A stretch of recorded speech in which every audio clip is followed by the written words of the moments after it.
रीतिकाल की प्रमुख प्रवृत्तियों में कुछ प्रवृत्तियां हमने आपको गत वीडियो में बता दी गई थी, जिसमें मैंने आपको बताया था कि रीतिकाल की जो प्रमुख प्रवृत्तियां थी उसमें पहली थी काव्यांग निरूपण। अर्थात रीतिकाल के जितने भी जो कवि हुए थे उन्होंने अधिक से अधिक अपनी कविता में काव्यांगों का प्रयोग अधिक से अधिक किया। काव्यांग निरूपण अर्थात काव्य के जो अंग होते हैं छंद, अलंकार, रस, उदाहरण, ध्वनि, काव्यदोष, काव्य गुण आदि का अधिक से अधिक निरूपण यानी बता दिया, अधिक से अधिक उनका कविता में प्रयोग कर दिया। ये इनकी पहली विशेषता थी। दूसरी विशेषता मैंने आपको बताई रीतिकालीन कवियों की श्रृंगारिकता। अर्थात रीतिकाल के जितने भी कवि थे उन्होंने कविता को अधिक से अधिक श्रृंगारिक बनाने का कार्य किया। इसीलिए तो आचार्य विश्वनाथ प्रसाद मिश्र ने इनको श्रृंगार का नाम दिया। तीसरी विशेषता मैंने आपको बताई अलंकारिक कि रीतिकाल के जितने भी कवि हैं उन्होंने अपनी कविता में अधिक से अधिक अलंकारों का प्रयोग किया, कविता को अलंकारिक रूप प्रदान किया, कविता को चमत्कार रूप प्रदान किया। क्यों? क्योंकि ये कवि दरबारी कवि थे, राजा महाराजाओं के आश्रय में रहते थे और अधिक से अधिक चमत्कार कविता लिख करके और वृद्धि प्राप्त करते थे। अगली चौथी विशेषता मैंने आपको बताई आश्रयदाताओं की प्रशंसा। यह दरबारी कवियों की प्रमुखता बोल तो एक ही बात है। रीतिकाल के जितने भी कवि थे वो राजा महाराजाओं के आश्रय में रहते थे और राजा महाराजाओं की सुंदरता की प्रशंसा में काव्य रचना करते थे। तो आश्रयदाताओं की प्रशंसा मैंने बताया आपको कि देव है भवानी सिंह का दरबारी कवि था। उधर सुदन है सुजान सिंह, जिसने सुजान चरित नाम का लिखा, तो भरतपुर के राजा सुजान सिंह के दरबारी कवि थे। आपके सिलेबस में है भूषण शिवाजी का दरबारी कवि था, छत्रसाल का दरबारी कवि था। तो ये जितने भी कवि थे वो राजा महाराजाओं के आश्रय में रहते थे, दरबारी थे और राजा महाराजाओं की प्रशंसा में या उनकी रानी महारानी के सौंदर्य में इस तरह की कविताएं लिख करके और वृद्धि प्राप्त करते थे। अगली विशेषता मैंने आपको बताई, पांचवी जो विशेषता थी रीतिकाल की वो थी नारी के प्रति विलासी दृष्टि। मैंने आपको कहा था कि सामाजिक पतन का काल था, रीतिकाल था वो सामाजिक पतन का काल था। क्यों? क्योंकि ये जो काल था वो विलासिता की दृष्टि से नारी को हे दृष्टि से देखता था। नारी का मानसिक सौंदर्य या नारी के प्रति भोगवादी प्रवृत्ति इस युग की प्रमुख विशेषता थी। मैंने आपको बताया भी था कि इस युग के कवि लिखते थे कौन गिने पूर्वन नगर कामिनी एक है, और वो भी कैसे देखत हरे विवेक को चित्त हरे करके। तथा इन कवियों का दृष्टिकोण ही नारी को श्रृंगारिक भावनाओं से देखा। नक्सिक सौंदर्य वर्णन इस युग की प्रमुख विशेषता थी। अगली जो विशेषता थी वो थी छठी जो विशेषता थी रीतिकालीन कवियों की, वो थी बहुकता एवं चमत्कार प्रदर्शन।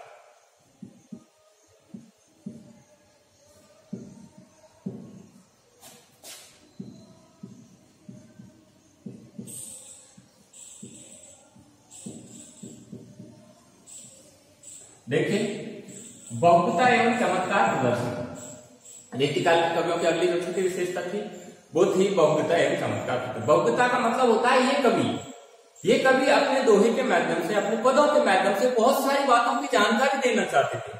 आपने पढ़ा होगा बिहारी के लिए, तो आपने पढ़ा ससैया के दोहरे जो नाभिके थे, देखने में छोटे लगे खा बड़े। अर्थात देखने में छोटे लगते हैं लेकिन विविध भावों से भरे हुए होते हैं।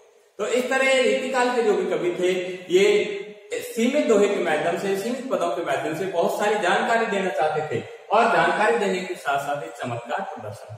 क्यों? क्योंकि ये न केवल कविता को अलंकारिक प्रदान करना चाहते थे बल्कि अपनी कवित्व शक्ति का भी प्रदर्शन करना चाहते थे। ये अधिक से अधिक इस तरह की कवित्व शक्ति का प्रदर्शन करके और अधिक से अधिक वृद्धि प्राप्त करना चाहते थे।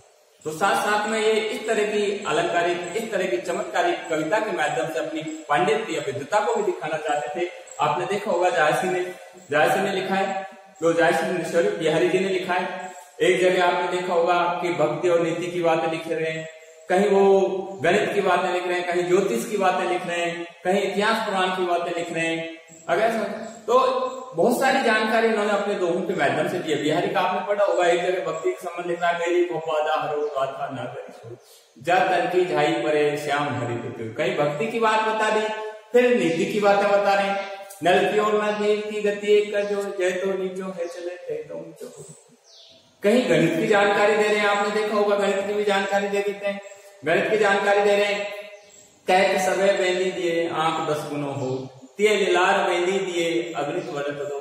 किसी दोहे में गणित की जानकारी दे रहे हैं, किसी में ज्योतिष की जानकारी दे रहे हैं। आपने पढ़ा है, आपके सिलेबस में है, मंगल बिंदु श्रुंग मुख सचमुख केसर आड़ गो, एक नारी लहसन रस में किए लोचन। देखिए और भी लिखा है, पत्राहित पाइए वह घर के चौपास, नित प्रतिपूर्ण रहे आनंद ओप उजास। ज्योतिष की जानकारी दी है। और भी लिखा है इन्होंने एक जगह, शनि कज्जल चकचक लगन उपजो सुदित सन्हे, क्यों नृप्ति है भोगवे ललित सुदेश सबसे। तो देखिए कहीं भक्ति की जानकारी दे रहे हैं, कहीं नीति की दे रहे हैं, कहीं ज्योतिष की दे रहे हैं, कहीं गणित की दे रहे हैं, कहीं दर्शन की भी दी है इन्होंने। दर्शन के लिए आई है विंशत नगराज के क्यों न जगत दस ले। अगर तो इस तरह इन्होंने अपने दोहों के माध्यम से अपने दोहों के माध्यम से इन्होंने बहुत सारी जानकारी दी है और अपना कवित्व शक्ति का भी प्रदर्शन किया है साथ साथ में। तो इस तरह इनकी अगली जो विशेषता थी वो थी बहुमुखता एवं चमत्कार प्रदर्शन। अगली जो इनकी विशेषता थी रीतिकालीन कवियों की वो है प्रकृति चित्रण। अब देखिए प्रकृति चित्रण, अगली विशेषता थी प्रकृति चित्रण।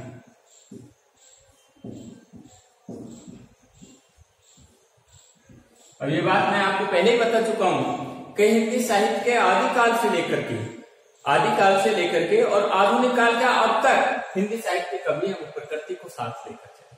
प्रकृति चित्रण में प्रमुख विशेषता रही है, प्रासंगिक रही है। हर युग में इन्होंने प्रकृति को सहयोगिनी बनाया, कहीं इन्होंने उसको आलम्बन रूप में बनाया, कहीं अलंकारिक रूप में बनाया, कहीं उद्दीपन रूप में बनाया, तो कहीं यथार्थ रूप में बनाया। आधुनिक काल के कवियों ने यथार्थ रूप में भी बनाया। छायावादी कवियों को तो प्रकृति चित्रण के ही कवि कहलाते हैं।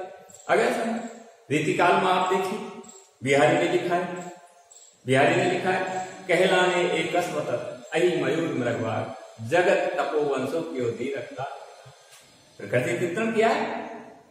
उधर सेनापति हैं, देव हैं, उन्होंने अपनी कविताओं के माध्यम से प्रकृति चित्रण किया। सेनापति को तो प्रकृति का ही कवि माना जाता है, जिन्होंने अपनी कविताओं में सत्य ऋतु वर्णन किया, 6 ऋतुओं का अलग अलग वर्णन किया है। अगर लिखा है एक जगह आपने पढ़ा होगा, सेनापति उनय नए जलद सावन की सरसाने कहूं ऐसे कुछ इस तरह का वर्णन है। तो इसका मतलब है सेनापति को तो प्रकृति चित्रण का ही कवि माना जाता है रीतिकाल। अगर तो रीतिकालीन जो कवि हैं उन्होंने प्रकृति को भी साथ लेकर चले, तो उन्होंने प्रकृति चित्रण भी किया है अपनी कविताओं के माध्यम से। अगली जो विशेषता थी वो थी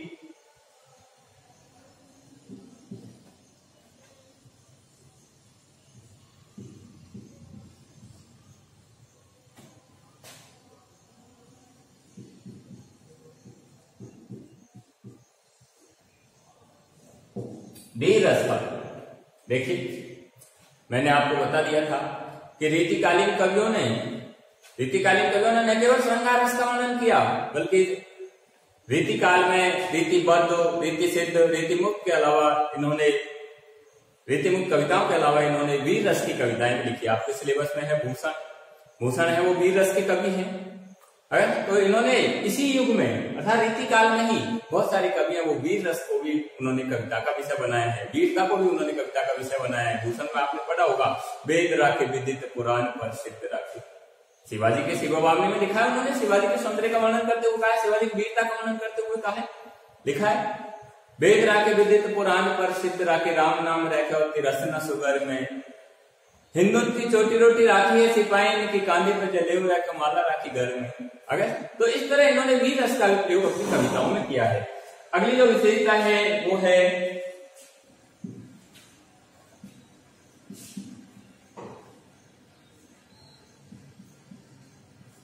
मुक्तक काव्य रचना। अब देखिए रीतिकाल के जो अधिकतर कवि हैं उन्होंने इस युग में मुक्तक काव्य रचना, मुक्तक काव्य लिखे हैं। मुक्तक काव्य क्या होते हैं? मैंने आपको बताया है कि हमारे जो हिंदी साहित्य के जो इतिहासकार हैं, आचार्य हैं, उन्होंने 2 तरह के काव्य माने। एक माना है प्रबंध काव्य, दूसरा माना है मुक्तक काव्य। प्रबंध काव्य आचार्य रामचंद्र शुक्ल ने कहा है कि प्रबंध काव्य विस्तृत वनस्पति है, तो मुक्तक काव्य एक खिला हुआ गुलदस्ता है।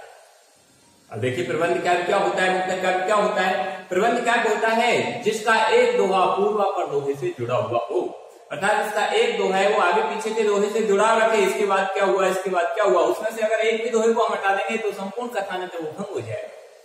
ये प्रबंध काव्य होता है। जबकि मुक्तक काव्य होता है जिसका एक दोहा पूर्वापर दोहे से कोई संबंध नहीं रखता है, उसका अर्थ है वो केवल अपने तक ही सीमित रहता है।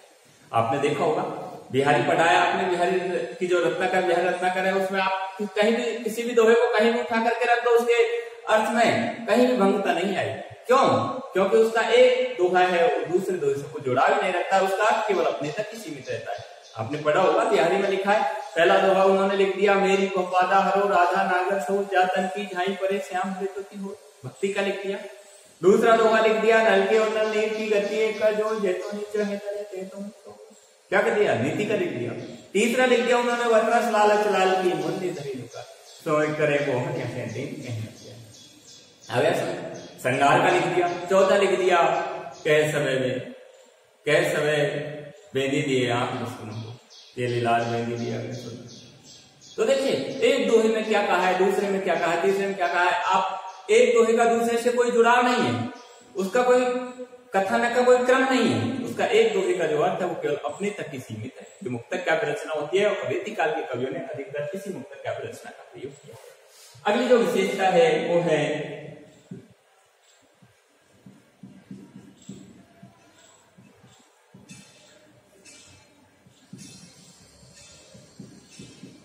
ब्रज भाषा का प्रयोग। अब देखिए भक्तिकाल था, इससे पहले भक्तिकाल था जिसमें आपने पढ़ा होगा जायसी थे अवधी भाषा के थे, तुलसीदास थे उनकी कुछ रचनाएं अवधी भाषा में थी, कुछ उनकी ब्रज भाषा में थी। सूरदास है वो ब्रज भाषा के कवि थे, कबीर था वो तो सदुपली भाषा थी, तो सभी भाषाओं का मेल था। तो भक्तिकाल में प्रमुख रूप से साहित्य की जो भाषाएं है वो प्रमुख रूप से दो तरह की रही, अवधी और ब्रज भाषा। जबकि रीतिकाल है वो जितने भी कवि हैं, चाहे वो रीतिबद्ध हो, चाहे रीति सिद्ध हो, चाहे रीति मुक्त हो, चाहे वीरस्थ हो, चाहे नीति संबंध हो, सभी ने